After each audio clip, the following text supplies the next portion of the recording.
President Bola Tinubu says he does not view the notion of a one-party state as a good for Nigeria, nor has he ever attempted to alter any political party registration with the Independent National Electoral Commission.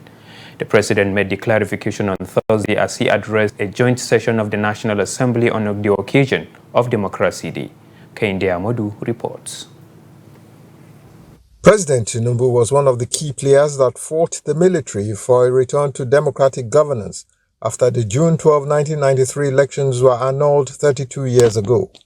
This address is the first presidential address to the National Assembly on the day, ever since former President Muhammadu Buhari on the 6th of June 2018 declared June 12 as the new date to mark Democracy Day. The tradition previously was to deliver a nationwide broadcast on the morning of June 12, but this year, Tinubu decided to address a joint session of the National Assembly. The first point to emphasize is that he can never be part of any plot to turn Nigeria into a one-party state, hinting that there were efforts to do that as far back as 2003, which he stood against. The president, however, points out that he will not stop anybody seeking to switch political parties, which he describes as bailing out of a sinking ship. To those who in their land, that the AP is intent on a one-party state, I offer you a most personal promise. While you are alive, as a result of your panic, it rings an error. At no time in the past, nor any instance in the present, and at no future junction, shall I view the notion of one-party state as good for Nigeria. The second point he emphasizes is that fundamental reforms introduced by his administration to correct structural imbalances that prevented maximum growth are already yielding results. He stresses that these reforms have placed the economy on a more rational footing, where critical decisions regarding large-scale investment can now be made. On assuming office, my team and I moved to reform our ailing economy.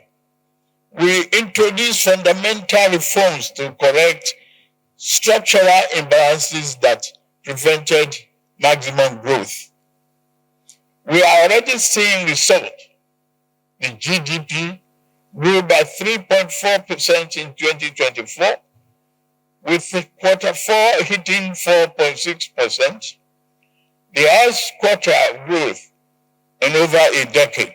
After 33 years, President Tinubu believes the time is right to recognize the efforts of those that died in the struggle to return Nigeria to the path of democracy. He is conferring posthumous national honors on Kudirat Abiola, Shehu Musa Yaradua, Professor Humphrey Nwosu, Rear Admiral Ndubuisi Kanu, Balarabe Musa, Bagautu Kaltho, and 20 others. Also remembered and honored in death are Ken Sarowiwa and the Ogoni Nine.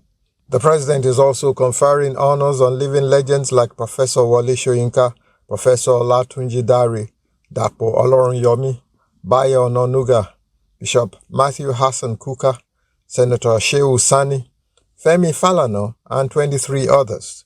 This address and the conferment of national honors are tools focused on stirring the nostalgia of Nigerians and convincing them that the present administration is sensitive to the struggle of citizens. The problem is, despite the pitch, Nigerians are still uncomfortably aware of the hardship ushered in by the present government. Only tangible improvements in their living standards will convince citizens that democracy is synonymous with positive change. From the National Assembly, Abuja, Kehinde Amodu, Trust TV News.